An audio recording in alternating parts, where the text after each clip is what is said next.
At Arizona State University, we're bringing world-class education from our globally acclaimed faculty to you.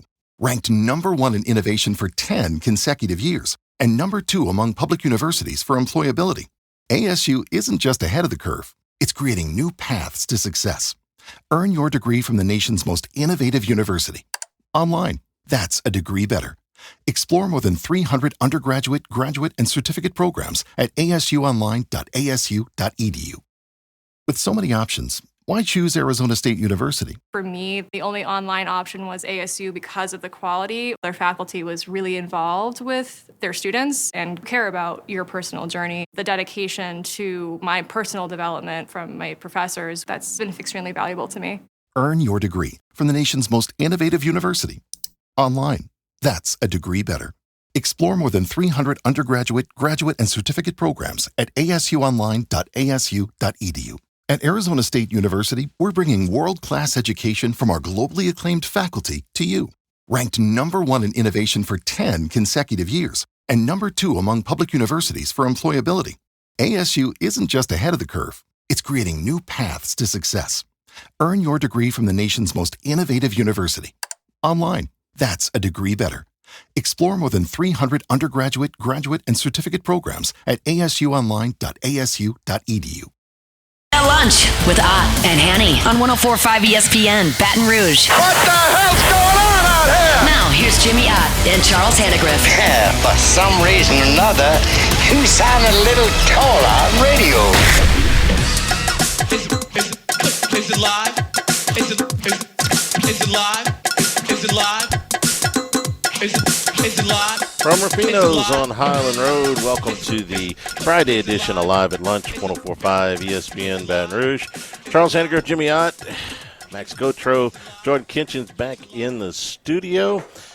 Troy Macker with us today, Bruce Marshall, Chris Massaro with us today, Scott Raballet with us from Omaha. He'll be at LSU practice when we talk to him in hour number 2 today. The College World Series starts in 2 hours with game number 1, LSU tomorrow night against Arkansas. We got the U.S. Open going, and two big stories as far as I'm concerned. Number one, locally, Sam Burns, one shot off of the lead. He is 5 under par for the day. He's got 5 holes to go. He's playing the front 9 second today. He's 1 shot behind J.J. Spawn, who tees off here in about 50 minutes. So Burns is certainly through at least this point, one of, if not his overall best performance in a major. Got a long way to go, but it's good to see Sammy, who came home 5 over par in his last 4 holes yesterday, but came out and shot 4 under on the front 9 today. So he is right there in the middle of it. And then, of course, the other story is Scottie Scheffler, the world's number 1 and the heavy favorite coming into this thing, 5 over par and flirting with the cut line. He is through 12 holes Just got today. one back. He's four over now. 4 over, okay. Birdie to par 5. I'm going to take a little bit of credit for this because I said that, I just wanted to root for Scottie Scheffler once on a weekend in a major and, always avoid the favorite. So I bet him this time. So still going to wonder what it's like to bet, to root for Scottie Scheffler on Sunday. I'll root for Sam Burns now. Scheffler's 7th choice at 16-1. So the odds are suggesting he's still got a chance, and maybe he does. We don't know what the winning score is going to be. Burns has the hardest stretch of holes remaining. The front 9 is playing 3 shots harder than the back 9. He got started on 10, so he's got a rough stretch coming home, including a 299-yard par 3. But very impressive what he's done just recently. About 25, 30 minutes ago, Burns was on a par 5, had a 106-foot putt. You really don't get those. It's a long green, the pin's in the very back, and he must be practicing a lot on Squire Creek's big putting green because he hit it to 19 inches and tapped it in. So a big stretch for him. He's been putting great for the last few years. That's his whole career. He's one of the best putters, if not the best, on the PGA Tour. But the one thing that's left him was iron play until the last month, and it's really coming home for him today, with the exception of those 5 holes yesterday. I got a kick out of when Colin Morikawa has never played this course up until this week, and when he came to that 299-yard par 3, he was like, is this a layup, par 4? And they started laughing at him, the guys he was playing with. Let's revisit our conversation, too, about whether it was going to be disappointment after blowing a tournament with such a short putt, or would you rather his form? So it's obvious because he is not even close to this type of level, this type of contention in a major, even when he was playing well. So, he finally some sparks over the last 3 tournaments or so, giving us some signs of like the old Sam Burns, and then elevating it after a tough defeat. So you talked about him bouncing back yesterday after finishing his round in a disappointing fashion after he was ripping it up. He's ripping it up again today. But Max, some tough holes ahead. Yes, like I mentioned, three strokes harder on the front 9. I've seen quite a bit of the coverage this morning. Hole 2, strokes. The rough is thick. I saw Jordan Spieth with a wedge not get the ball out of the rough. It went like 5 feet in front of him on a full wedge shot. We're seeing 3 putts galore. Some of the pin locations, especially on that front 9, 2, 5, just some diabolical holes placed in the very back in these little fingers of the greens. But Burns right now still with that closing stretch, the toughest stretch of 5 holes on the golf course remaining. He just hit one to 12 feet. Actually, I guess he's got 4 holes left, but he just hit one to 12 feet on par 3, 6 hole, and he's currently the live favorite over at the Queen DraftKings Sportsbook, plus 500 on Sam Burns. Victor Hovland also has a chance for birdie. He's one back of Burns at 2 under par. Hovland at plus 550, but they are the clear favorites. They're separated on the odds board right now at DraftKings, Burns and Hovland. But Burns is your favorite, and we'll see if he can come down these final 4 holes and maybe post 3 under, because 3 under might very well be the leader after round 2. All right, we'll see how he goes. First game of the College World Series at 1 o'clock, Coastal Carolina and Arizona. Chanticleer's a healthy favorite in this first game, but not throwing their number 1 pitcher, which came as a surprise to us a little bit. Jacob Morrison, who was the Sun Belt Pitcher of the Year, 11-0 on the season with a WHIP under 1 and an ERA just over 2. Is not going today. It'll be Riley Eichhoff, who has also been very good in 15 starts. He's 6-2, ERA 2.90, and a WHIP of about 1.1. He will go for Coastal Carolina against Arizona. What you make of that? I've been kind of wrestling with this all morning. The one thing I can tell you is that Eichhoff doesn't walk people. Okay, despite his ERA is a little bit higher. It's not outrageously high. It's a little bit higher. He's only walked 10 guys in 80 innings. So we talk a lot about how this is a pitcher's park. Throw strikes, make them put the ball in play. They'll get themselves out. Massive outfield, ton of foul territory.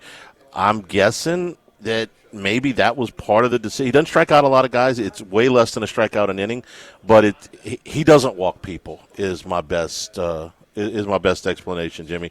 Other than the coach, maybe just knowing his personnel and wants to put him out there. Nerves are going to be a big factor here. Maybe he just trusts Eichhoff a little bit more. I don't know these 2 kids at all. I'm just looking at numbers. So the other kid, Morrison's better. Morrison's numbers are better. Yes, they are. Morrison is better. Yep. Morrison's got more stuff on him. Morrison, in back-to-back games in Auburn, same lineup, same park, same conditions. Morrison, they barely threaten. There was constant traffic, on the bases against Eichhoff, and found their way back. We know about the run production, but Max, I know it picks up from Friday to Saturday, but what about Sunday for the Friday-Monday bracket, which Coastal is in? Because if it's 5-10 coming in from right field today, tomorrow 10-15 coming in from right center, and that's where the river is located. Go from home plate, right center field, extended. That's where the wind is usually blowing in from. And 10-15, if that maintains, or if it dies down, I don't know. Because Morrison's a better pitcher, and you start him first, he can have a second appearance earlier. Yeah, it's just that simple. That's the biggest. Reason. And more than 75%. Who doesn't throw there? Because you had enough time. Yeah. Unless you had a Monday or even a Tuesday, I had some times where these guys pitched, but that wasn't the case. They were done Friday, Saturday. They have no compromises in how fresh their arms are coming in. This is strictly a decision. Matchup, maybe. Yeah. And the other thing is, Charlie, right now this is a 2-game tournament because if you win your first one and lose your second one, it's no different from losing your first one and winning your second one. Right. You're in the same game. You go 1-1, those two teams are playing each other. Doesn't matter if you win first or lose first. So does he think that Oregon State in the second game is going to be the bigger hurdle, and he wants that one for their mini marble game? Yeah. This is your regional marble game. Mm-hmm. Maybe. Well, I could be a favorite over Louisville, and then I could be a favorite over Oregon State with Morrison. Here's what backs up that theory. Owen Kramkowski, who is throwing for Arizona today, has an ERA of 5.5. Okay, so yes, you can. Do you think he knew that? Yeah, he's been throwing one for them. Okay. Yeah, so yeah, he knew the matchup. Keep in mind what they talk about when Johnson came here. Man, boy, he knows how to coach bats. And well, he plays in a park. I've seen regionals. They played the Pac-12 tournament in Tucson recently. I was watching on the Pac-12 network when it existed. Yeah, it was actually 2 years ago, and it plays. So my point is, he's probably a little better than those numbers indicate pitching in that park. He doesn't walk very many people. He's only got 17 walks in 87 innings. He's given up 107 hits. You might be right. That might not translate into Charles Schwab. A lot of those hits may go to die in this outfield that he has given up. What pitcher doesn't improve their numbers in Schwab? Chris Benson. He was Rosenblatt, buddy. I know. He was Rosenblatt. And we got Louisville and Oregon State is the second game today. Oregon State, the co-favorite on that side of the bracket, along with Coastal. We both think we're getting a nice number with Coastal Carolina. I give Louisville a nice chance. Max, that number has gone up since we did the podcast this Plus morning. 155 right now. I like my price. Patrick Forbes is going for Louisville. Big strikeout, a lot of walks though. Guy going to be a pretty high pick. Nasty stuff. He'll go against Dax Whitney for Oregon State, who's been pretty solid all year. ERA about 3.6. With Forbes for Louisville, it's At Arizona State University, we've made online education better, smarter, and more personalized, so you can go further in your aspiring field. I decided to pursue medicine once I realized that ASU did have the online program for biological sciences. You're still required to learn the same curriculum. You're still being tested on the same content that anyone would be tested on in person. The comprehensiveness of the program prepared me so well for medical school. Explore over 300 programs at asuonline.asu.edu. Drivers who switch and save with Progressive could save hundreds. With that kind of money, you could go big time on a fancy water bottle with ultra titanium alloy metal. You're not sure why you need all that. I mean, it just holds water, but you're getting it anyway. Because if you're hiking near an active volcano and you accidentally drop the bottle into molten lava, your water will still be icy cold. Switch to Progressive and you could save big time for water bottles. Progressive Casualty Insurance Company and affiliates, not available in all states. Potential savings will vary. A guy who gets more than more than half of his outs on strikeouts. Yeah. But you're going to get him for probably 5 innings. The pitch count's going to be up there with the high strikeouts and the high walks. We'll see what Louisville's bullpen can do. Oregon State has been shaky in game ones. They lost in game one of the regional. They lost. That was to St. Mary's. And that was at home. They needed a 4-run ninth to beat Florida State. Three-run ninth, the extended to extra innings. Okay, 3-run ninth. Yeah, they were down 4-1. Yeah. And then so they did get that win, but they needed 3 in the ninth. They lost Friday night games in the last 2 months of the season to Nebraska, UC Irvine, to Oregon. They struggled with a pretty bad Long Beach team, so they've been vulnerable in game ones. Doesn't mean it's going to continue today, but something to consider here for game number 2 today. And the wind is blowing in. Weatherman? Yeah, today it's a little marginal. It's about 8 miles per hour in from right. I'll tell you, I'm looking at the forecast right now. Jimmy, your rule is basically it's going to blow in unless otherwise pointed out. It tends to blow in. It's about 80%. Yeah. We're looking at that again this whole tournament. Looking ahead, we're looking at 10 to 20 by the end of this whole thing for the final, perhaps, in from right field. It'll be mostly in from right center field. The exception is the midweek next week. looking about Wednesday, there's a few storms, maybe a front blowing through. It might blow out on the midweek next week. But other than that, it's going to be blowing in about 10 to 15 miles per hour for much of this tournament. Wind is a factor, no doubt. But the wind was blowing out, screaming out for the Big Ten tournament.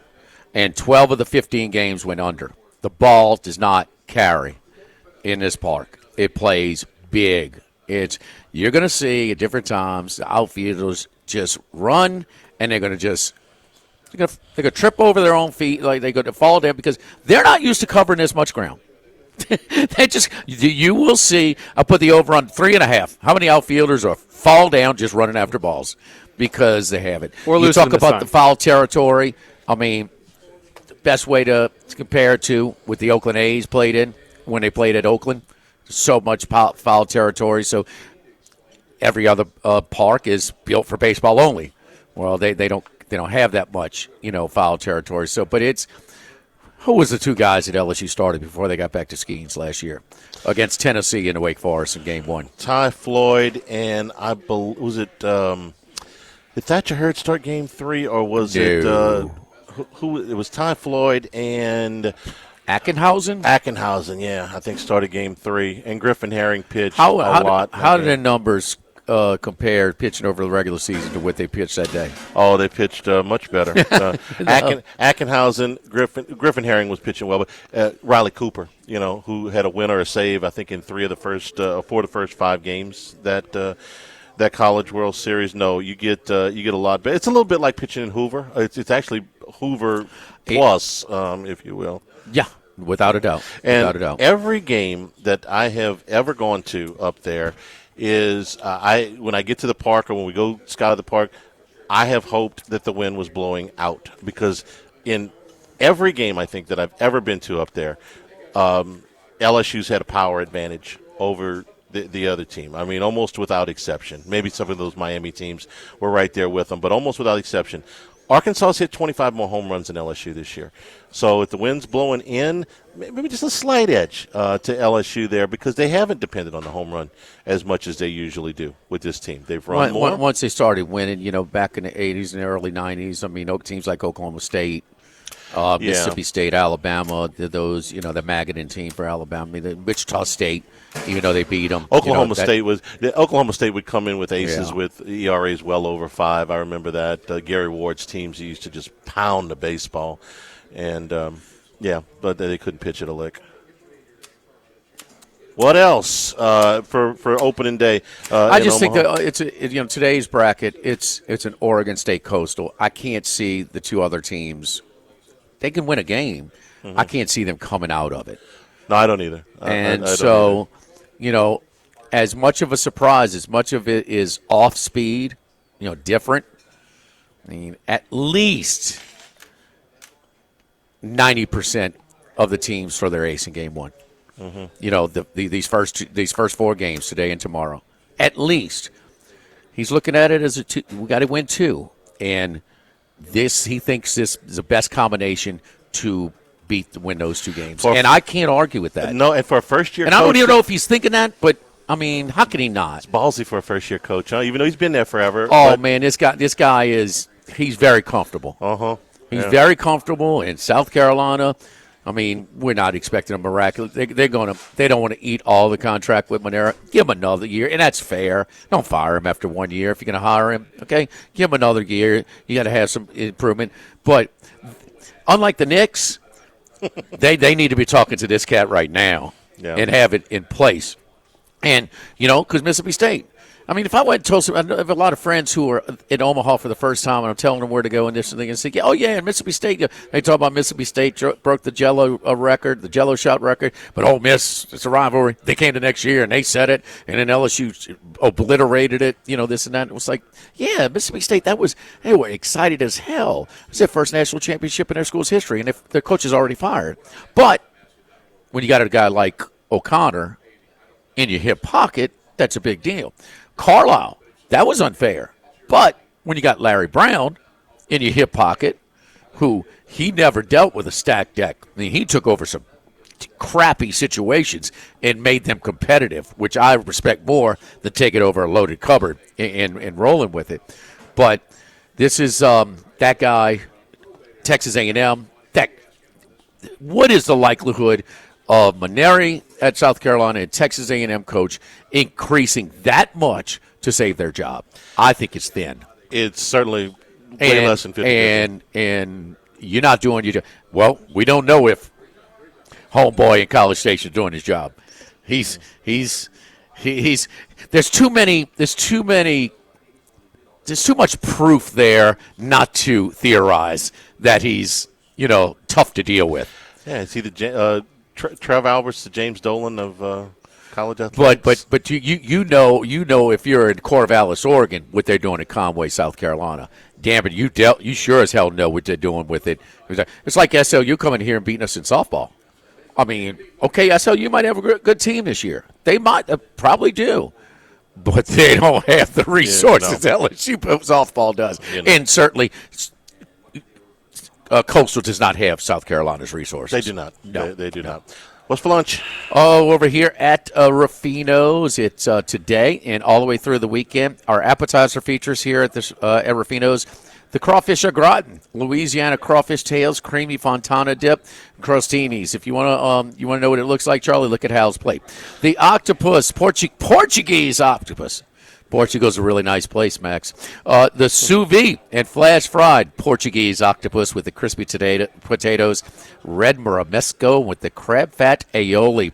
The entree features today a Wagyu Denver steak, 12-ounce A5 Australian Wagyu Denver steak with the herb butter, roasted potatoes. Suggested wine pairing is the Boxer, a Molly Dooker Shiraz out of Australia.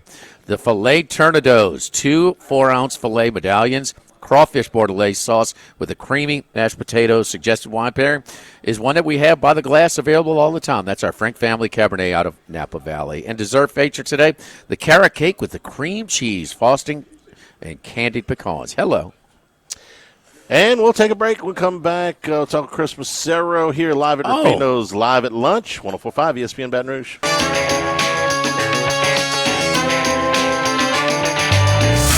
Live at lunch with Ott and Hanny from Rufino's on Highland Road on 104.5 ESPN Baton Rouge. All right, Christmas Cerro with us back, from the Belmont at Saratoga. Chris, I know it was wet, but how was the weekend, man? It's fantastic, Jimmy. Thanks for having me on this beautiful Friday afternoon. The weekend was great, the whole week. I mean, it's too bad they couldn't just have the Belmont at Saratoga every year. Just such a great town. You can walk to the track, you can walk to downtown, walk to the restaurants, walk to your, what's that place you like, the Uncommon Grounds, the coffee shop. Yeah, well, that was very short walk from the place we were staying at, so... Drivers who switch and save with Progressive could save hundreds. With that kind of money, you could go big time on a fancy water bottle with ultra titanium alloy metal. You're not sure why you need all that. I mean, it just holds water, but you're getting it anyway. Because if you're hiking near an active volcano and you accidentally drop the bottle into molten lava, your water will still be icy cold. Switch to Progressive and you could save big time for water bottles. Progressive Casualty Insurance Company and affiliates, not available in all states. Potential savings will vary. It's a great week. It was a little lousy that it rained, but luckily for us, it rained while we were at the track and not before or after the races. So it wasn't any, we didn't get wet walking. So worked out okay. Had a lot of fun. So from downtown, so you stayed in between downtown and the track, I would think, right? Yeah, correct. It was a little area where there was a bunch of, I'm not even sure what they call the area, but all the homes were the old barns and stables. They've all been remodeled into, newer, updated houses. I mean, they still look old on the outside, but insides are all redone, and just a perfect distance to walk to the track and a perfect distance to walk to downtown. So you get to both. Consider yourself fortunate that they've updated them, because there's a lot of Airbnbs in there that, oh man, I mean, they need some updating, and that's the only thing that is a little tough, because you stay at the Adelphia, which is maybe the nicest hotel, one of the nicest hotels on Broadway, which is downtown. It's pricey, man, especially for that weekend. And they wanted $1,800. They wanted $1,800 a night Friday and Saturday there this last weekend. There you go. There you go. So, and I think in August during the regular meet, it's about 500, maybe 600, something like that. So, yeah, it's too much, but good job on getting an updated one. So I would say all the way from Broadway and downtown to the track is maybe 35, 40, maybe 40-minute walk. So if you're in between, it's like 20 minutes one way, 15 the other, something like that. Yeah, I was about a 15-minute walk to the track and a 10-minute walk to Broadway. Okay. So Okay. so right, good middle distance. I There you might get be your a little- exercise. I might be a little long, so maybe the crew I'm with, if they move a little slower. I don't know. So you know, Bovey's in good shape, huh? He's in good shape. So yeah, Bovey's in great shape. But y'all did pretty good, huh? Yeah, we did good. I had a little rough day on Saturday. I didn't have the Belmont Stakes winner. I was kind of against Sovereignty, and I was proven wrong. But we were lucky to nab that 9-1 shot. Storm Miami right when the skies opened up, it started pouring. You know, one of the turf races they did get in, but yeah, that was a nice win by Brendan Walsh and Frankie Dettori at 9-1. So that got us going on Friday. In hindsight, was journalism compromised by running all three races? Yeah, I think that's where we all kind of came to the agreement afterwards. We're like, you know what, that extra race was probably a little much, or the fact that Sovereignty had the extra time off. They knew what they were doing with that horse. Maybe that horse isn't. We also are debating, not arguing, debating. Is it better to win the Triple Crown? You have that as your legacy, or do you skip the Preakness, keep the horse healthy, point for the Jim Dandy Travers and Breeders' Cup Classic? Maybe you win all five. Derby, Belmont, Jim Dandy Travers, Breeders' Cup Classic, and then never race again. And the horse is legendary. So you got to do what's best for the horse. I'm not sure if it needed the extra time or they just wanted to be cautious, but they're doing great by the horse, and obviously the horse won 3-year-olds in the world. Has anybody ever done that? That five the thing you just said, those 5 races. Anybody ever swept those 5? The American Pharaoh almost did 6, but he lost in the Travers, but then came back and won the Breeders' Cup Classic. So he got run down by, I believe it was Frosted in the Travers in 2015. So Sovereignty will run into Travers, and journalism will. Is he headed back now to California? Or is he going to stay? Yeah, maybe at the Haskell? I think they're going to just kind of point for the Breeders' Cup Classic. Maybe he'll run. Maybe he'll run in the Pacific Classic. I think he's going to probably stay on the West Coast the rest of the way. Breeders' Cup at Del Mar again this year? The Breeders' Cup is at Del Mar again. Yes, correct. Okay. Just making sure. Touch base with our boy, media relations guy at Del Mar, Chris Barr. So yeah, Chris Barr, great guy. Yeah, not just a kicker. So no, he's a lot taller than that Penn State New York Giants kicker. But hey, Jimmy, let me ask you a question. I was wondering your opinion of Travis Kelce and Taylor Swift being shown after any meaningful moment in the hockey game last night. I watched every bit of the hockey last night. It was a light MLB card, and of course, no NBA. Had the sound on in my media room, so it was. That helps me follow it. It's so fast moving, and it's our least knowledgeable knowledge when it comes to that sport. But yes, it was. I don't know, man. I did just, it is what it is. I know this. They've gone to 3 overtimes in 4 games. I know this. The team that was a 3-0 lead has never been lost in Stanley Cup Finals history until last night. And one more question: there's never been a bad beat, and that's a horrible beat that you could not hedge out of. I hedged out of a San Francisco Giants winning by 5 runs and blowing it in Colorado. Okay, plus 4.5 runs, plus 320, but as progressively along the way. Once it gets to 3-2, shame on you if you don't at least cover your bet. I know you've got a hockey pick for us in Game 5, though, trying to buck a trend, huh?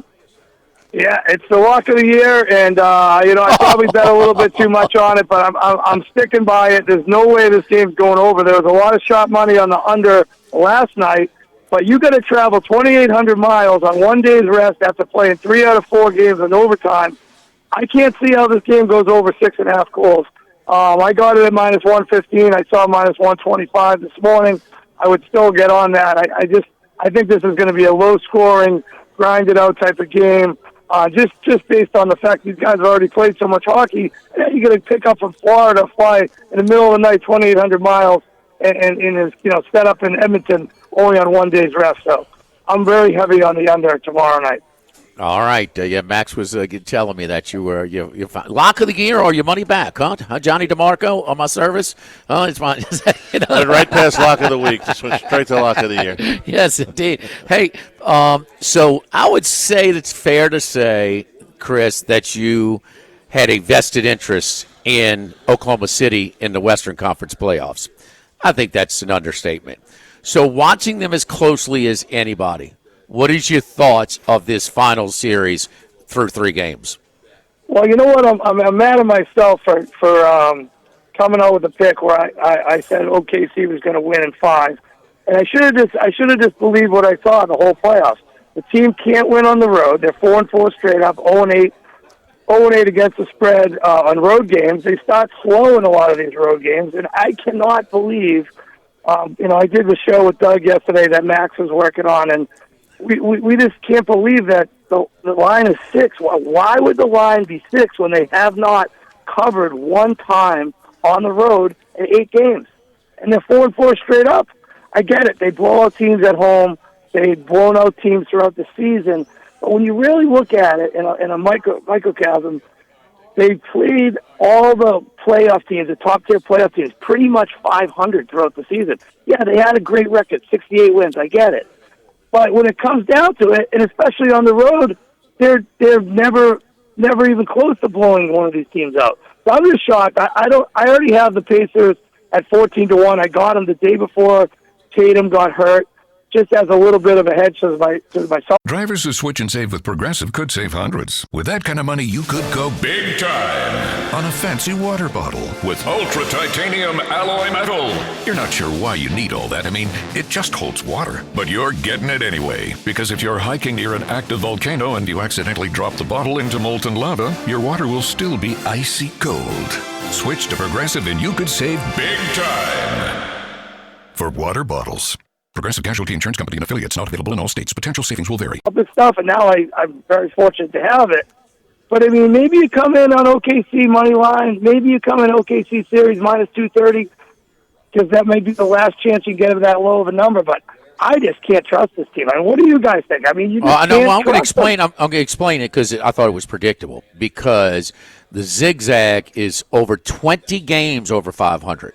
Okay, in the NBA postseason, and 2-0 in these finals.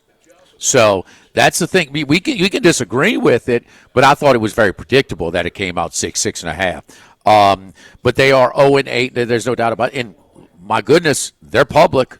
We're talking about a dynasty before they won their first one. Well, that's mainstream media, but no, the zigzags. It's people are betting them. And, they got to lose 2 in a row. They'll bounce back. And, for the most part, it's been very profitable during this NBA postseason. If you want to group the NHL in there as well, they're 2-1, so 4-1 combined on the zigzag in the finals. Yeah, I'm with you on the zigzag, but I'm also with you against you due to the fact that Indiana still hasn't had one of their breakout games. The first time they had a guy over 20 points was last 2 nights ago where Siakam got over 20.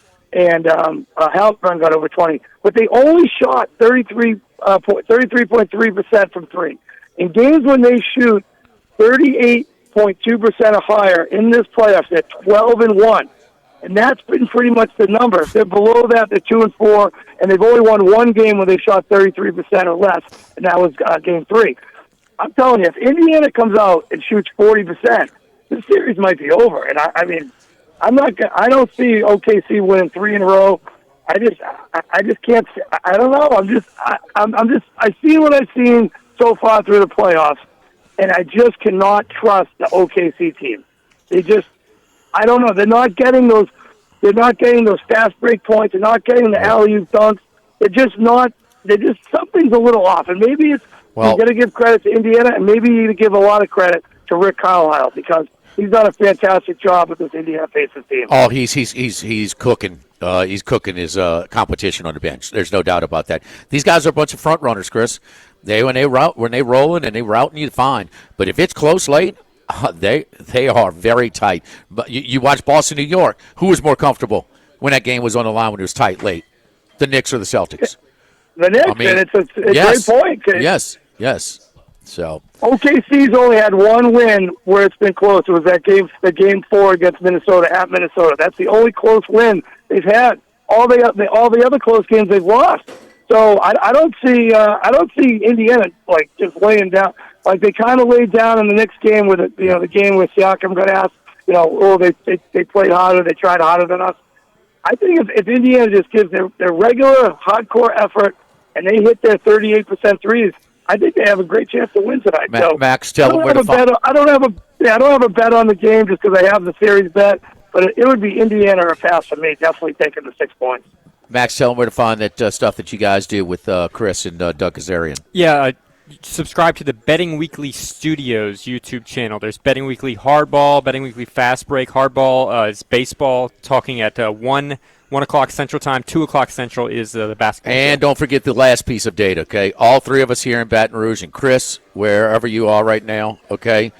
When there's one guy that was with us at the Cabana, the Pacers are undefeated straight up and against the spread, and that is Wes Reynolds. So Wes Reynolds is in the building, and he'll be in the building tonight as well. So that's a piece of data you just cannot not factor in. Yeah, what can go wrong? Wes Reynolds is in the building. I love it. Chris, good luck, man. I'm on you under tomorrow. We are sold. Lock of the year. All your money back. Lock of the year. It's a tow truck. It's a tow truck lock of the year. That tow truck special.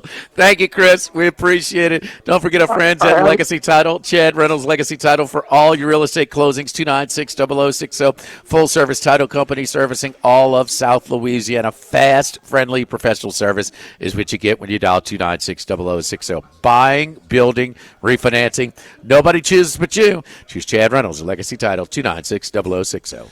Live at Rufino's Live at Lunch, 104.5 ESPN Baton Rouge.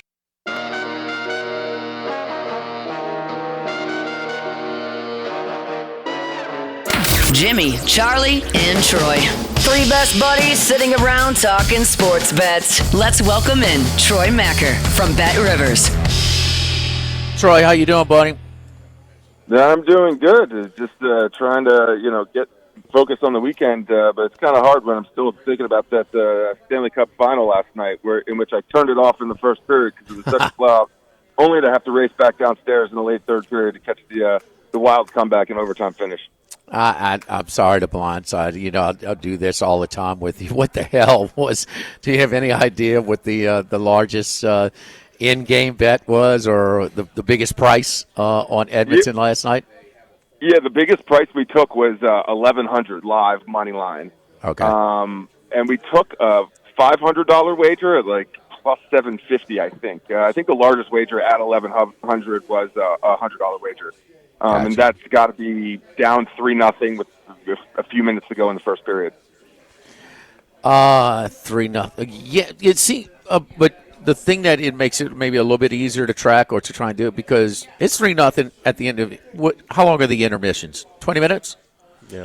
Okay, 20. So you got a 20-minute window where that's everything's constant. So, as opposed to, every score in basketball, which changing, literally every 30 seconds and things like that. So, it would be interesting to see where people jumped in at that point. Are they still hammering the overs? Because they sure are flying over every game easily again last night. And what are you seeing early for tomorrow night's Game 5? Because our buddy Chris Massero, he's bucking a trend there. He thinks he sees a lot of value in the under. Yeah, well, it's I believe it's been at over 6 for most of the games, and it's gone over every single game. To the point where the Oilers made a goalie change, not because like they did in Game 3 when they were down 5-1, and that's when you pull the goalie. They made a goalie change because Stuart Skinner has not been playing great.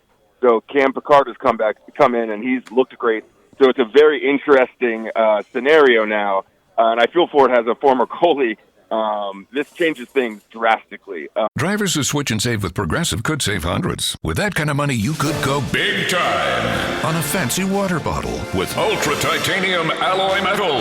You're not sure why you need all that. I mean, it just holds water. But you're getting it anyway. Because if you're hiking near an active volcano and you accidentally drop the bottle into molten lava, your water will still be icy cold. Switch to Progressive and you could save big time. For water bottles. Progressive Casualty Insurance Company and affiliates, not available in all states. Potential savings will vary. Including the over-under line, because if he comes in, he could be red hot, and it could change things. We're seeing people continue to bet the over, even though it's now at over 6.5. Now, it's only minus 104 to the over, minus 117 to under 6.5. So the juice is a little bit shorter there on the under, but people are continuing to bet the over. And the cool thing I like about this from a betting perspective is if you look at the goal, we're getting a lot of goals, and if you look at the goal scorers, they're the same people. Verhaeghe, Bennett, Reinhart, Marchand, Draisaitl. That's it. So there's a lot of value to be had betting anytime goal scorers. However, with your Marchands and Draisaitl's, those prices are going to get very short in the next game or two. Yeah, I took a little boost, a little small play, a little gumbo bet on a little three-legger. Panthers over. Who was the dude? Tell me again. Reinhart goal. Reinhart, yeah. And so I'm alive with 10 seconds to go. And, of course, did you see where the goalie he had they pressed from the left wing to the right, and it tipped, the goalie for Edmonton tipped it just enough to hit the bar.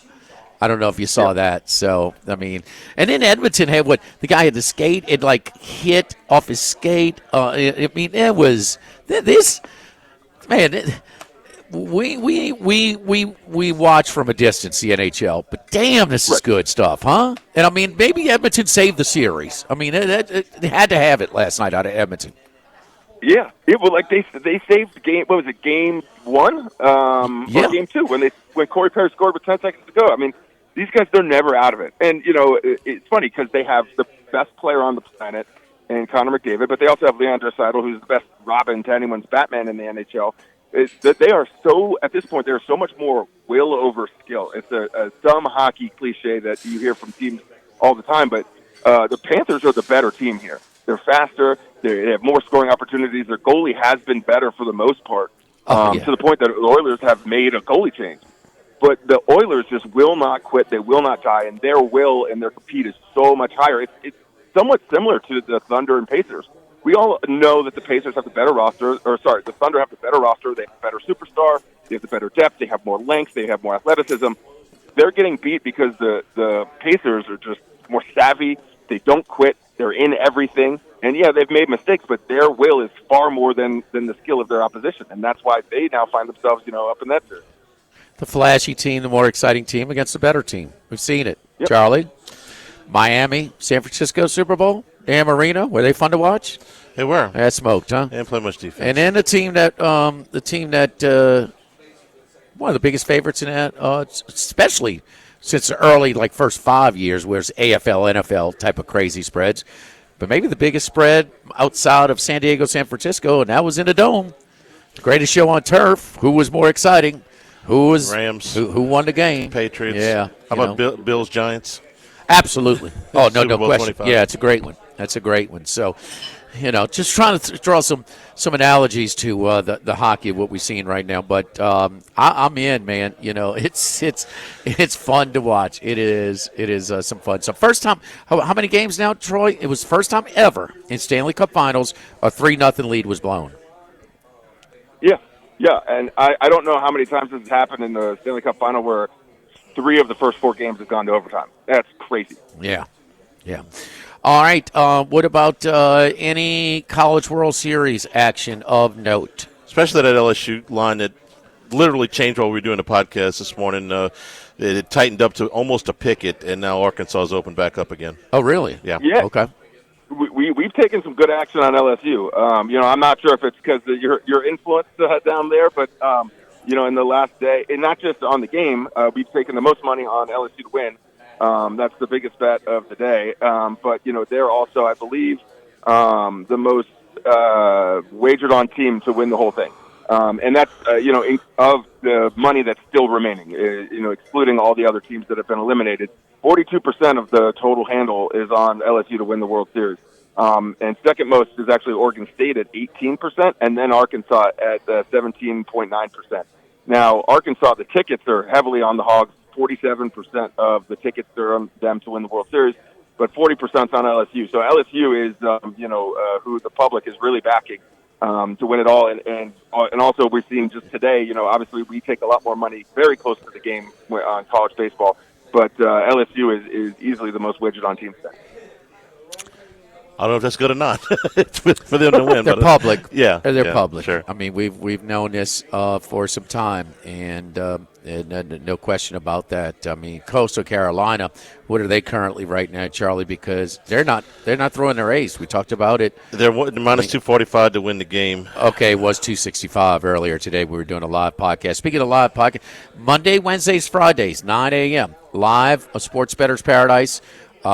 Just set your alarm. Follow us on Twitter. You can get a link there. Yep, as College well. Sports Rush YouTube channel. College Sports Rush YouTube channel. So Charlie and I, through the whole College World Series, College World Series from a handicapping perspective, though, 9 a.m. Mondays, Wednesdays, and Fridays. What about the card tomorrow night in UFC, Troy? Yeah, with so much going on, I haven't really had a chance to look too deep at it, but there are some really good matches going on. I actually like Alonzo Minifield. He's right now he's plus 475 underdog against Umar Sy, who's a really strong up-and-coming performer, but Minifield's got knockout power, and I just really like underdogs and plus money.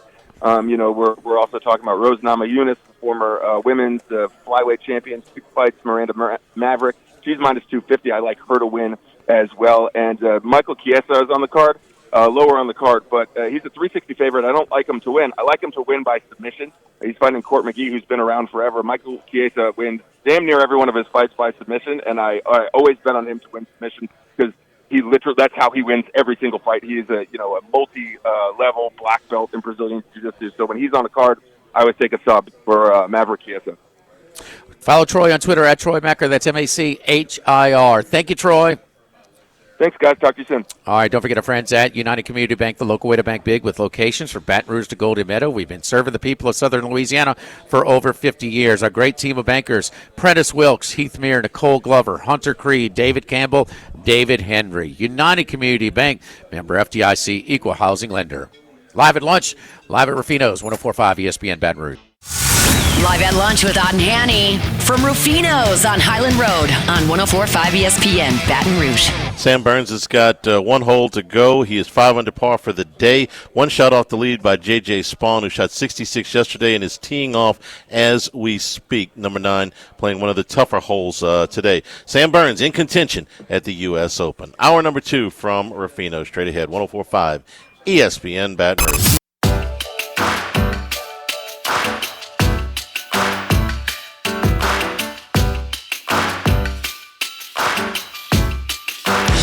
He's out there somewhere in the world. Maybe even your local sports book. Can anybody help us? Let's bring in Bruce Marshall. Brucey, how you doing, buddy? Hey, pretty good, Jimmy. I got approved for SEC Media Day, so I'll be there. I'm not sure if you guys are going or if it's going to be Moscona and T-Bob, but I'll be in Atlanta next month. T-Bob is the latest of the Louisiana pipeline up to Chicago for Barstool Sports. And so he is probably finishing up about his second week there, south week. I saw him playing basketball and chess last earlier in the week. Mincy, and Megan making money, all Louisiana, South Louisiana products. Of course, Megan grew up in Pass Christian, but anyway, they are all there and doing their things. I'll be in Del Mar, Brucey. Sorry. I mean, that's my deal. That's my deal. So, but you're allowed now after you were trolling those poor people with on Alabama Day wearing your Auburn gear and. I'm thinking since they're never going back to Hoover, I don't think I'll ever have a chance to do that again, because that was so perfect for me to come down the escalator to do that in Bama Day with all the people down by Radio Row, all the fans. But, now this thing is just very corporate now, it's not quite the same. So I think that's all the Hoover stuff. Did you go last year in Dallas? I was there in Dallas last year, yeah. Okay. Yeah. And how you compare it to like Hoover? Hoover's better. I mean, it was too big in Dallas. There weren't fans there. I mean, it was nice, but I mean, it was very antiseptic, very corporate, and there was something very granular, very homespun about Hoover with the fans able to come in there, especially, with the proximity to Bama fans. No fans showed up. Not that they should for media days, but I mean, that was sort of the unique thing when it was Bama Day, at least, when all the Roll Tides would be there. None of that in Dallas. It was okay. Not as fun, though, as Hoover. And compared to, because you've been probably to more media days than all of us. You go to ACC and you used to scoop down. Pac-12, you've done that. Even Mountain. I mean, what's of note? Comparing those. Well, because they're evolving. The one thing in Vegas, a lot of them are coming to Vegas now. The Big Ten's going to be in Vegas this year. And as they switch venues, they seem to change this thing somewhat. And it's become a little more impersonal. I think the way they did it in Hoover was just because it was a little more compact. That might have had something to do with it. But as time has gone on, these have become very systemic and very. The ACC is okay in Charlotte there, but it's not that exciting. I mean, you sort of lack that buzz we used to get in Hoover, and they're all becoming very formulaic. I guess that's how you'd say it. It depends on what kind of event you want to have. Yeah, it depends on what kind of event you want to have. The Super Bowl has turned into more of a fan day. With what they've done, it's more theatrical. And for media days, if you have the fans there, it turns into, in my opinion, more of a fan day. As it is, you've got 3 players and a coach who have all been meticulously coached not to ruffle any feathers, okay? And, that's why we have so much fun when somebody like Lane Kiffin actually says something, that hasn't been, graded and, poll tested and all that stuff. I mean, it's like, when the White House sends statements out, hey, we want to make sure we don't, we're ground neutral here. So I don't know, Bruce. I kind of like the old, more intimate, when you could actually talk to coaches one-on-one on the side, and those days are long gone, obviously. Yeah, I mean, go ahead, Bruce. No, yeah, they are. The days when Spurrier was there, he was really fun, and but yeah, most of the coaches, I tell you, the reason I usually go is you don't get much from the coaches or players, but if you talk to other guys who cover the teams, that's why I go, really. I like to talk to guys who cover it to give me more insight. Yeah. Yeah, absolutely. Drivers who switch and save with Progressive could save hundreds. With that kind of money, you could go big time on a fancy water bottle with ultra titanium alloy metal. You're not sure why you need all that. I mean, it just holds water. But you're getting it anyway. Because if you're hiking near an active volcano and you accidentally drop the bottle into molten lava, your water will still be icy cold. Switch to Progressive and you could save big time. For water bottles. Progressive Casualty Insurance Company and affiliates, not available in all states. Potential savings will vary. Even when it was in downtown Birmingham, Saban was finishing up and nobody's around. Hey, Coach, can you give me about 10 minutes? Oh, sure. Nobody was talking to me. Well, you're getting on the elevator. Oh, Coach Spurrier, I see you found your dog. And we saw him running all the way through here. So little Fifi dog or whatever. Says, yeah, she was excited, busted out the house, busted out the room, whatever. But also, but what do you make of this whole the SEC and then now the Dellinger? Where are we? Don't say we're going back, but just there's a lot right now, and there's a lot of there's a lot of people that are really rankled of just fans, college football fans that are just kind of like, oh man, it's not like the old days. Former players well, man, I'm not too crazy about this new generation of players, how much money, whatever. The other thing, but if you watch the games on Saturday and you watch the environments, you could never tell that all this other shenanigans were going on. Because I would make a point. If I'm playing at Memphis, I'm playing at Tulane, I'm playing at UTSA, I'm like, I put up enough film, I don't care. They're going to find me. And I'm going to get the offer maybe I deserve. And I'm going to get, so there's a lot of motivation. It's different motivation that the fans want, because the fans, their school is in their blood. They're emotionally invested. Okay, so they want the players, but they may not. But they're still motivated. And man, there are a lot of wrongs in the recruiting process. We don't even have enough time, okay, for all that. But man, if you're good enough and you perform and you continue to develop and you're not have that 5-star-itis and feel like you could just show up and you're a finished product, man, there's some rights there too. But the ultimate product, turn it on that TV on Saturday, you can't tell as far as I'm concerned. Yeah, I think you're spot on with all that. One other note on the media days: Nashville did it pretty good 2 years ago, and we might be going back there next year. I don't know if it's Nashville or Houston, but because they could get the fans involved, they have stuff downtown, so that's kind of good. But you're very right. In the end, I think that it's the product that people see on TV and the fan base. All the shenanigans that's gone on with college football behind the scenes and the playoff and the nil and the portal and all that. The fans, you just want to be entertained, and college football, whatever you say, is still pretty good entertainment. As long as the product on the field hasn't changed, and it hasn't really. I mean, it's all this other stuff is happening behind the scenes. Where it's actually consumed by the public is still, pretty good. And that's, I think, all the fan base cares for. For me, though, I will say this one thing. I almost wonder if and this goes for sports gaming after PASPA too. And I was talking to Vinny Maliulo last month over at South Point. It was almost better the old days, really. I mean, what's happened to the marketplace and all, and college sports, I'm not sure all this stuff is really that great and how they've become so much like the NFL. I mean, maybe we just have to adjust with the times, but I'm like it is with sports gaming. I mean, you open the floodgates here, and then a lot of people are involved in it who normally weren't, and the whole marketplace changes. I'm not sure that's good, but the bottom line is what you said, though. The consumers want to still consume it, and college football, definitely, they like it, and they'll keep buying it and watching it.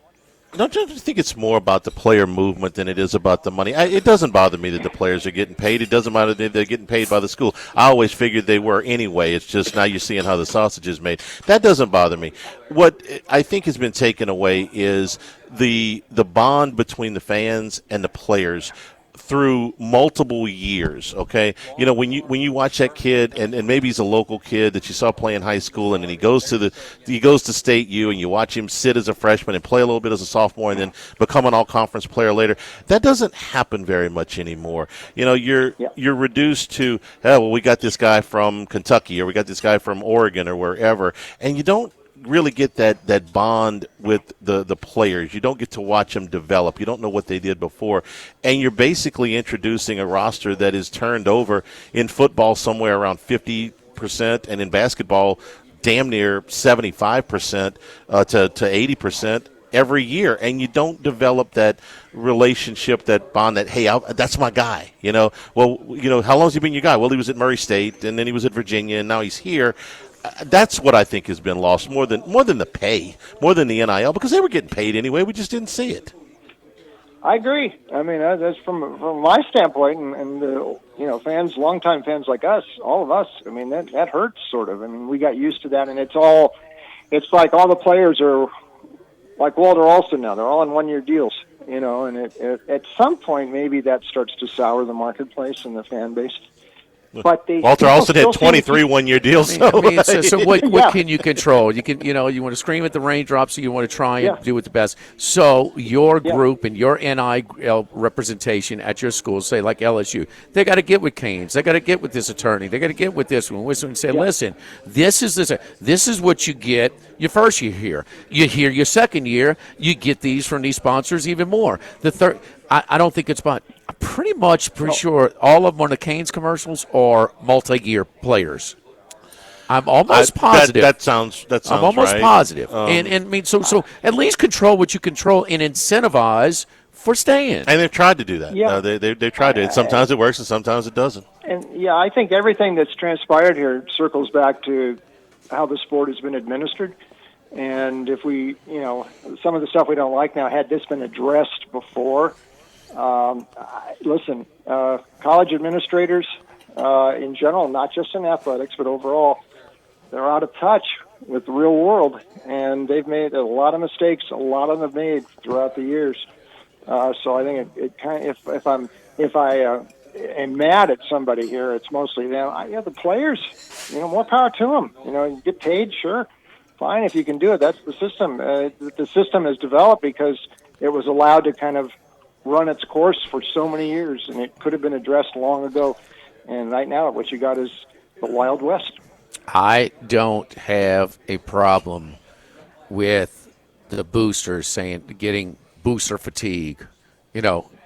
Oh no, now we need more because this. Now we need more. Now we need more. And okay, the booster fatigue. I can sympathize. Okay, I can't sympathize with the athletic department's fatigue. Oh no, they have been wasting money. So much damn money. No industry pays people not to work like college athletic departments. And all you're asking to do is just operate a little bit more fiscally. I mean, let me just not throw money away. I mean, I don't care if it's my son, if he's got 3 bites left in his plate, dude. I mean, eat leftovers or something. We don't waste. I mean, it's on. No. How many coaches do you think a year deserve a contract extension? Deserve and need a contract extension. Probably, in my opinion, it's less than 10%. Work on the contract you got. But no, it's extension after extension. Everybody's got to have 7-8 years on their contract. And you know what? If it goes south, all you end up with is this gigantic bill. There's no upside to it for the schools. It's the agents have been running rapshot over the athletic directors now forever. more than ever. Yes, because it's more year to year. It's more season to season than ever. So guys, in private industry, this wouldn't be allowed to continue. But in the college sports, it sort of keeps going like that. So I don't know. I mean, we'll see. Hey, all you have to do is look at Florida State. I mean, undefeated one year. 2-10 the next year? Yeah. I mean, that's all you need to do. I mean, that is it. I mean, it is year to year. This is, it's like the NFL on steroids, man. I mean, Michigan State, with them when they had Walker, and then they couldn't win a game the next year. I mean, it is year to year. So, anyway, Brucey, the NBA Finals. We talked about this last week. After Indiana stole Game 1, asked you who you think was going to win it. So they've basically held serve. Oklahoma City. Drivers who switch and save with Progressive could save hundreds. With that kind of money, you could go big time on a fancy water bottle with ultra titanium alloy metal. You're not sure why you need all that. I mean, it just holds water. But you're getting it anyway. Because if you're hiking near an active volcano and you accidentally drop the bottle into molten lava, your water will still be icy cold. Switch to Progressive and you could save big time. For water bottles. Progressive Casualty Insurance Company and affiliates, not available in all states. Potential savings will vary. Wins big on their home court. They zigzag. And Indiana zigzags back. So the zigzag is well over 500. I think over 20 games over 500 this NBA postseason. And so now the Oklahoma City Thunder is a hefty 6.5 point favorite in Game 4 tonight. But one problem there, Oklahoma City is 0-8 this postseason against the spread. Yep, conflicting trends there, and you're right. And Oklahoma City's won a few of these road games if they were close. They have not been the same team on the road as at home all postseason. They could have lost both of those games at Memphis. They really could have, in the first round. didn't cover either of them. So it hasn't been as easy for them on the road. The one overarching thing in this series and the playoffs in total, guys, I think Indiana has been undervalued from the off, right from the start. It's the odds makers and even the wagering public a little too clever by half here. When you look at the records and you see Indiana's record, it's good, not that great. Listen, this team was sub 500 before New Year's, and all those losses at the end of October and November and December, they don't mean anything now. I mean, since New Year's, this team has the second best record in the league. I think Oklahoma City's won. But throw all that stuff out. Yet they've been handicapped and they've been priced like a team that's the fourth or fifth best record in the East. No, they've been the best team in the East for months, and they've been proving it in the playoffs, and now they're proving it in the finals. Yet we still see the point spread, and the perception is no, Oak City's the best team because they had that best record. Listen, if by now we haven't seen that Indiana can compete, then we never will. And we're seeing it here. I still think they're going to win this series in 6. I could be wrong. I didn't think that until game 1, but after I saw that, I said, yeah, here we go again. They're able to do some things that when these games are close. Oak City's won a few close games in the playoffs here. I don't think they're going to beat this team in a close game, though. Too much down the stretch, especially on the road. It pretty much all goes through SGA, and when he doesn't have a big night like in Game 3, Oak City's in trouble. I mean, when the ball gets, maybe Jalen Williams once in a while, but Holmgren and the others just very reluctant to step up in the clutch.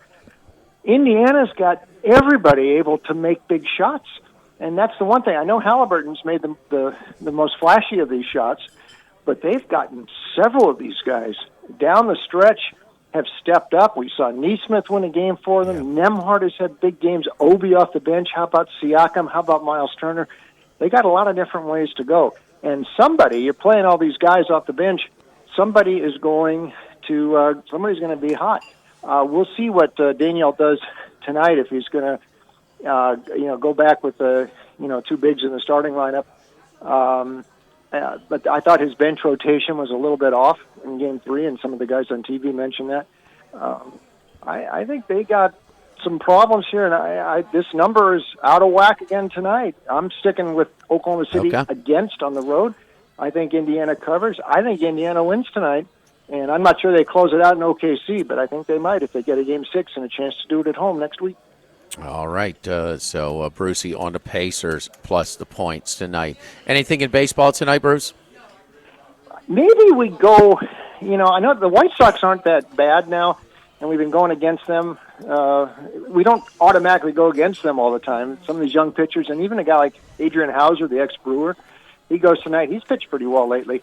But I think something is stirring here with Texas now. They lost a couple of these games in Minnesota this week, but they scored 16 in both games they won. 6 homers yesterday. So if this offense is coming around, and that has been something of their problem, and Bochy, if this might be a bullpen game tonight for Bochy, I think I'd just start riding Texas here. I had him yesterday against Minnesota. I'm going to keep riding him here. And, we'll see tonight. The run line, I'd probably do it that way tonight if they're scoring this many runs. I can't see Hauser continuing to pitch this well. So great stuff as always. Yep. Max is excited about that. We were talking about him earlier. That's his team, and the lineup is the same that won the damn thing a couple of years ago. Everybody. And look, you have some variance from year to year. With hitters, but not this many. Yeah, we will. I could see that. And one more in the afternoon, Jimmy. I know it's the Cubs here, but Skeens is going to outpitch Horton. Now, can Pittsburgh translate that into a win? They're not playing that bad lately, and Skeens has been so overpowering.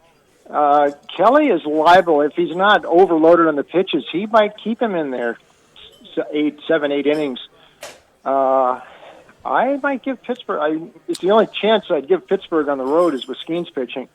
But this matchup today, I actually might do it in the afternoon at Wrigley with Pittsburgh. It's like 13-9 for the Pirates, which represents for them a ridiculous hot streak, right, over the last 3 weeks. Is that what they are? 13 the last 22? 13 and 9, I think so. Blistering. Yeah. There is no doubt. They're still in last place by half a block. 121st pitch. Over-under is 6.5. You guess which way the wind's blowing. Brucey, we appreciate it, man. Thanks as always. We'll talk to you next week. Okay, boys. Thank you. Don't forget our friends at Total Maintenance. Total Maintenance, one of South Louisiana's oldest and largest AC and heating companies since 1980. It's hot. It's muggy. Man, it's brutal right now. So that AC wears out. Man, you just got to get some service as quick as possible. Service today, every day. Same day service means you will never sleep hot. You call today, you get service today. We're AC heating, generator installations and maintenance, factory authorized dealers for Carrier, American Standard, Dakin and Rheem products. The membership programs are very smart to sign up for. Covers all of our services with discounts and extended warranties. If you're on the membership program and got your annual check before it really got hot now, probably the unit would break down. Wouldn't be surprised about it. We'll let you know when it's time for your unit to be serviced. You got enough to worry about whether or not you get the tune-up for your air conditioning unit. Covering both Baton Rouge metro area and New Orleans areas, but a completely different staff and office dedicated to both. Total Maintenance, 480-1000, 480-1000. Live at lunch from Rufino's 104.5 ESPN Baton Rouge. Live at lunch with Otten Hanny from Rufino's on Highland Road on 104.5 ESPN Baton Rouge. The low round so far at the 2025 U.S. Open belongs to LSU's Sam Burns, who records a 565. And, Max, we were talking about this, an hour ago, navigating these last 4 holes, which is the front 9 for him, and the toughest holes on the course, number 8, number 9.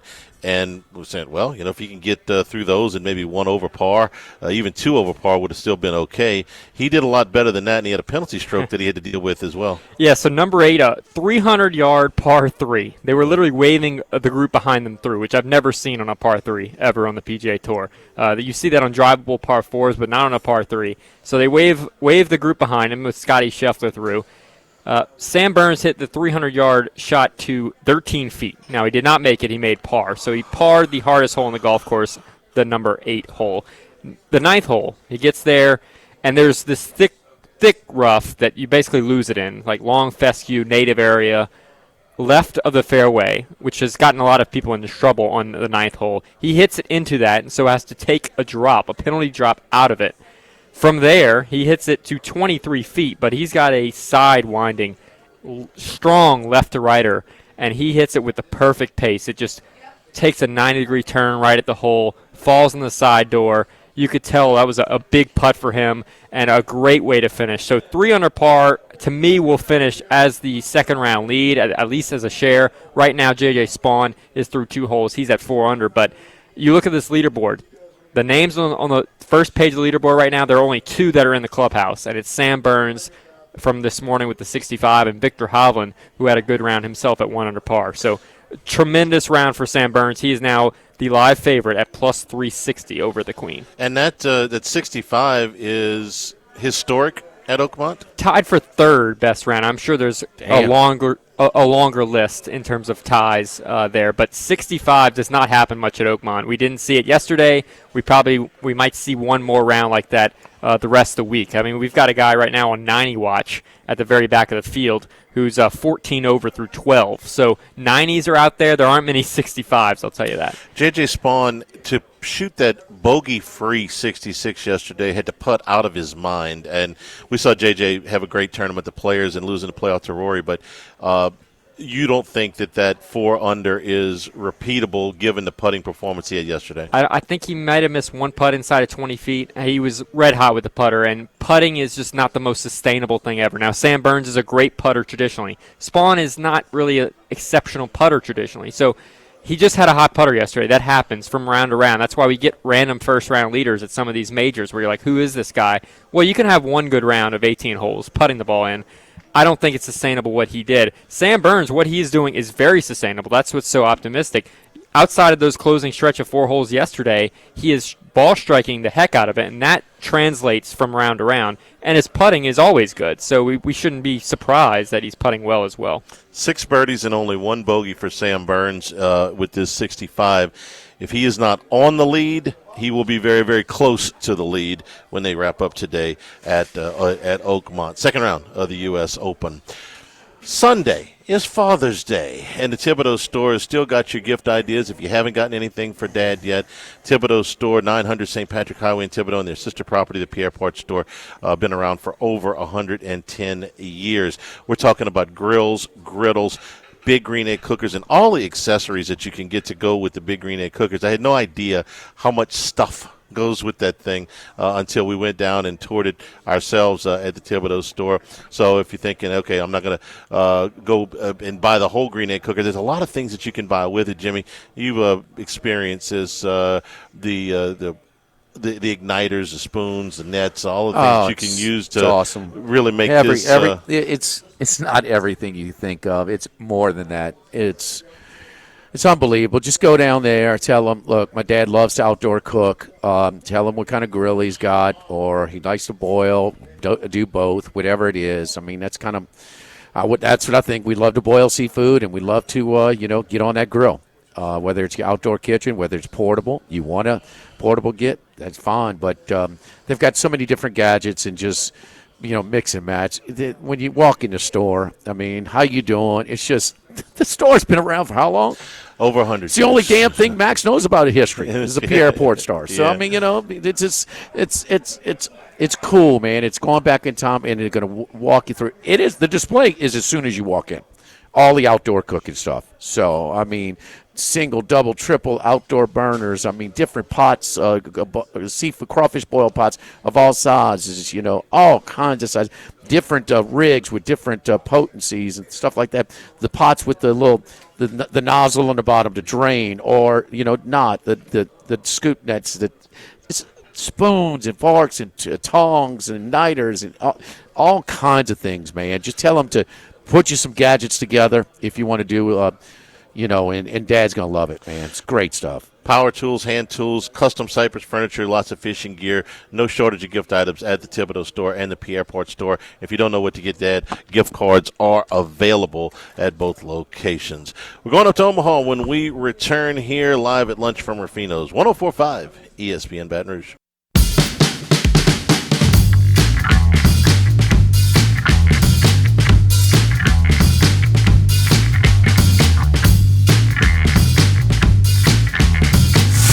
Live at lunch with Otten Hanny from Rufino's on Highland Road on 104.5 ESPN Baton Rouge. And we return here at Rufino's live at lunch. We're also brought to you by Coastal Capital Advisors. Wherever you are in life, you got to be thinking about retirement.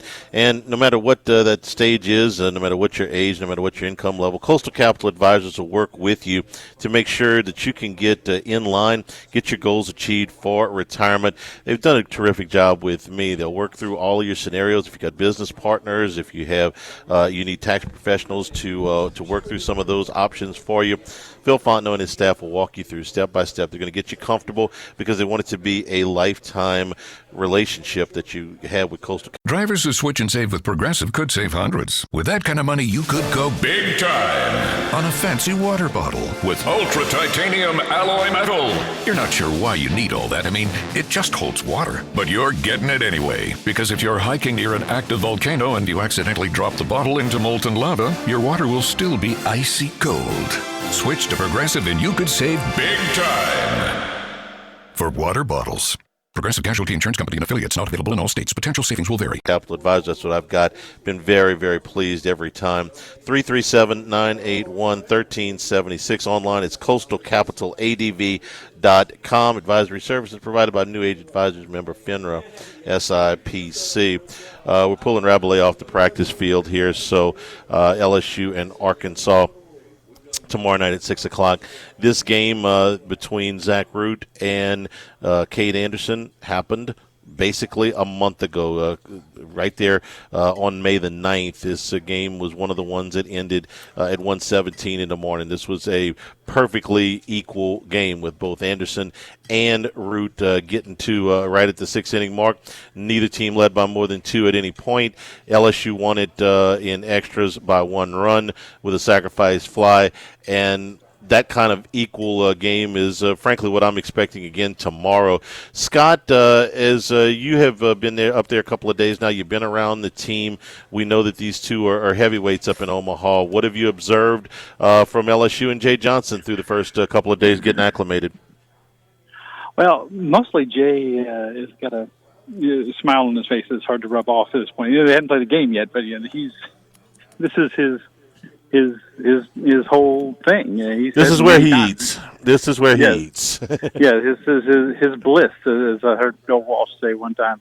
This is his whole thing about getting to Omaha, college baseball, getting to Omaha, getting to the pinnacle. We're out here at practice. The Tigers just wrapped up practice here at the University of Nebraska, Omaha. And I was talking to him before, and I said, "You having a good day?" He said, "Can't have a bad day in Omaha." So, we'll see what the results will bring. If that changes his mind or not. But yeah, I mean, they got here. This is the goal every single season at LSU, and this is the challenge he wanted when he came here from Arizona. And he doesn't come unless he's coaching the team here. He's been here twice with Arizona, he's twice now with LSU, and this is what he aims his whole being for. And we were just talking to Chris Stanfield, said, his attitude, his dedication rubs off on the team. He seems to have a great feel for this group, and it doesn't come without putting in countless hours of being up there with them. And he has pushed so many right buttons. No coach gets them all right, okay? But whether it be a pinch hitter or changing the lineup, I mean, putting Josh Pearson up in the leadoff spot and Curiel down in the 7th spot for that clinching game against West Virginia. I don't know very many coaches that would have for the first game against West Virginia. I don't know many coaches would have done that. Pearson hadn't hit leadoff all year. Curiel hadn't hit in the 7 hole all year. But he did it, and it worked. Curiel goes 3 for 3. Pearson hits a grand slam. I don't know how to put a finger on it, but he has the pulse of this team as well as any coach that I have seen, go up there recently. Well, certainly, a lot of coaches would be loath at this time of year to change the order significantly, but he's juggled it around. I mean, I think there was one game where one game in the regional or the super regional where everyone batted in a different spot except for Derek Curiel. And then, as you said, he moved Curiel down in the lineup for another game, and it seems to have paid off. Stephen Milam got up to like the 3rd spot, and he's swinging a hot bat, and he delivered. And Jared Jones maybe took a little pressure off of him. He dropped down to 6th, from the 2nd spot. He had a home run. So yeah, it's been a good feel, and of course the feel with the pitchers. Bringing in Anthony Ianson, starting, and then bringing him in relief in the SEC tournament to clinch the game against Texas A&M in the regional. Those things paid off for LSU. Maybe took a little off of Anthony's effectiveness in the super regional game he pitched against West Virginia, but not to the point. Obviously, LSU still didn't win in a walk. So, yeah, his moves have worked out really well, and you're gonna have to be in all your moves tomorrow night against Arkansas, because obviously they're a very formidable opponent. Scott, I know what I would say to this question. I'm curious yours. 7th inning tomorrow night, close game, 1 run up, 1 run down, tie ball game, and both starting pitchers are out of the game. Who's pitching for LSU? Boy, that is a good one, huh? It's you want to say Evans, right? I mean, he's pitched so well, and he has such a great. He kind of saved them against Little Rock, right? In that winner take all game in the regional. But do you want to save him for a 3rd starter? You got to need a 3rd starter somewhere, Charlie. Chase Shores, I talked to him yesterday. He looks so good coming in against West Virginia. Now, there wasn't a whole lot of pressure. He's pitching with a 7-run lead, right? But he looked really, really good in that appearance, and a couple other guys too. But you got to win, and you got to put Arkansas in a hole. I think definitely if they're up by a run, I think we'll see Evans. Down a run, I think they save him. I'm kind of hedging on my from the response. Yeah, we talk hedging all the time on this show. It's no problem there. It's Evans for me, with one possible exception. If they are at a point in their lineup, Arkansas, where there were two left-handers coming up in the next inning, I might go to Cooper Williams. Because he has been really, really good of late. And so I might go lefty-lefty there if they had 2 out of 3 that were coming up. Other than that, it's Case and Evans, and I'll deal with Game 3 when he gets there because this one is just so terribly important.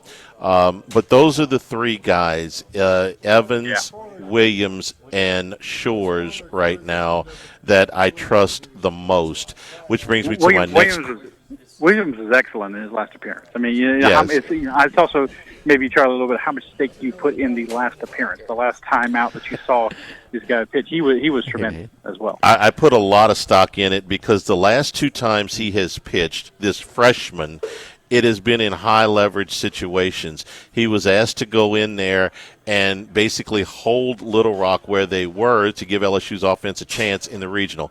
He did his job. The offense did not respond.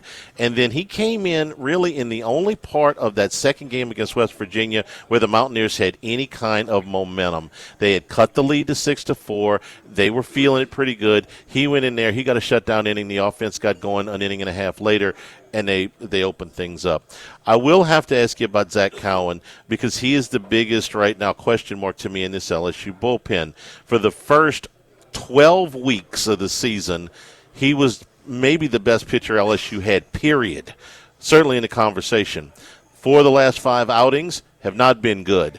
But the one that was 3 innings in this game that I've been talking about, this Root versus Anderson game, 3 shutout innings against Arkansas that helped LSU stay where they were till they could win it in extras. So how do you feel about Zach Cowan right now? So I'm curious what you think. You kind of think he's a horse for the course. He's somebody who can kind of pick their lock in particular, or I don't know. He could be. I don't know. He's been a. Yeah, I mean, look, at some point, if you're Jay Johnson, in my opinion, you have to say, I trust. I've seen what he's done most of the season. I trust his ability. He's got ability.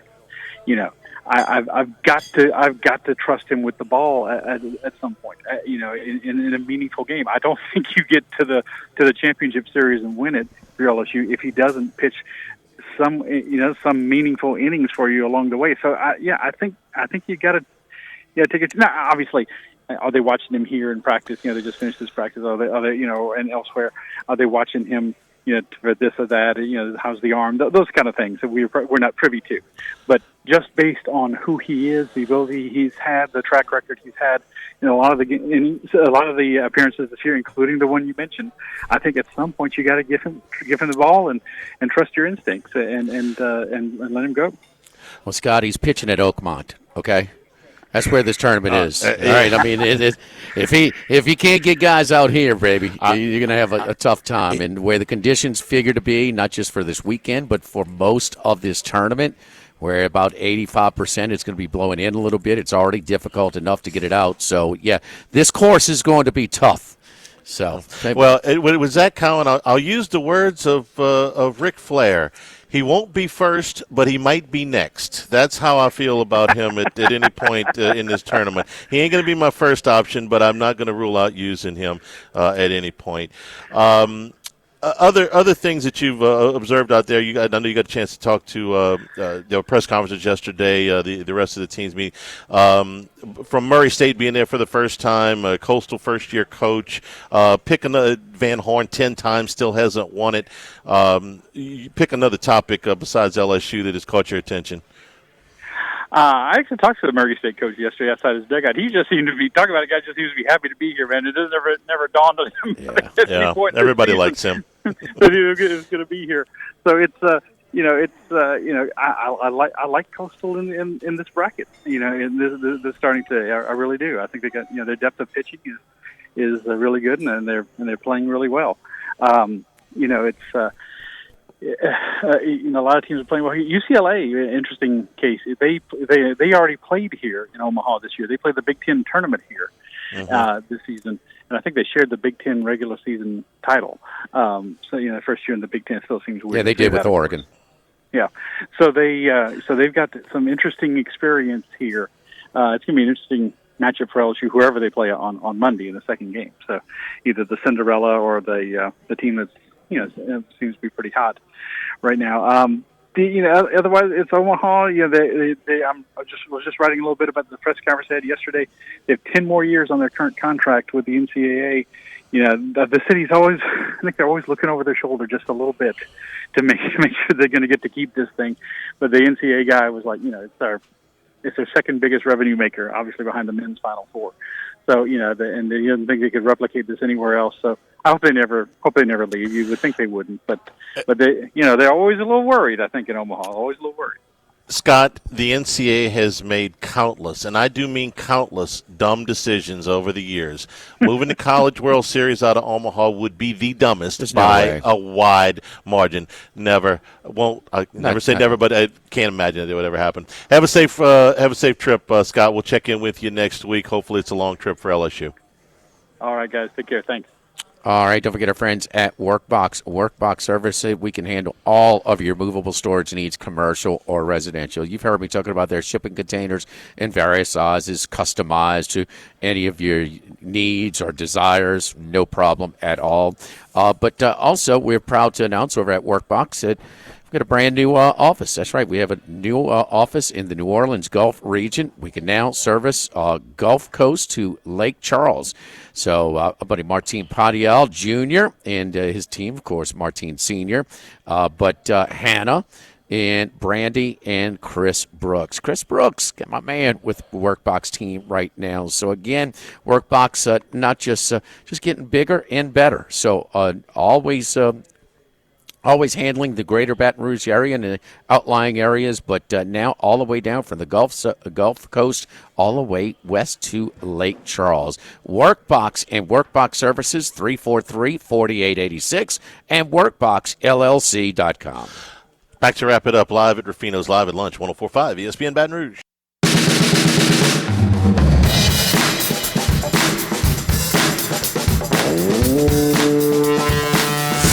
Live at Lunch with Ott and Hanny from Rufino's on Highland Road on 104.5 ESPN Baton Rouge. J.J. Spawn gives back a stroke, so now Sam Burns tied for the lead at 3-under, three-way tie at Oakmont. Jimmy, final thoughts? Sammy will be the leader at the end of this round. What final thoughts on LSU Arkansas tomorrow night? Low scoring. I mean, very, very low scoring. Pitching dominated. The park wins. I mean, it's brutal to get it out. And then when you got the wind blowing in as well, I mean, it's going to be, this is where LSU, if they can translate their fielding, from the regular season to Omaha, they'll be in good shape. Anderson, he's not a guy that's wild. I think they're in good shape. But the Arkansas is number one, is probably in his best form of the season, only allowing 4 base runners all game long at Tennessee. Yeah, I agree. If these teams played a 5-4 game at Alec Box Stadium a month ago in extra innings, then this has got 3-2, maybe 4-3 written all over. 3-1, 3-2, something like that. Yeah, somewhere in that area. Both teams have got, the bullpens are locked and loaded, and the starters are ready to go. 5-10 from right field today, 10-15 in from right center tomorrow. First pitch coming up here in a few minutes for Arizona and Coastal Carolina. For Max, for Jimmy, Jordan back in the studio. I'm Charles Hanniger saying thank you and good afternoon. Stay tuned for Hunt Palmer in Omaha on 104.5 ESPN Baton Rouge.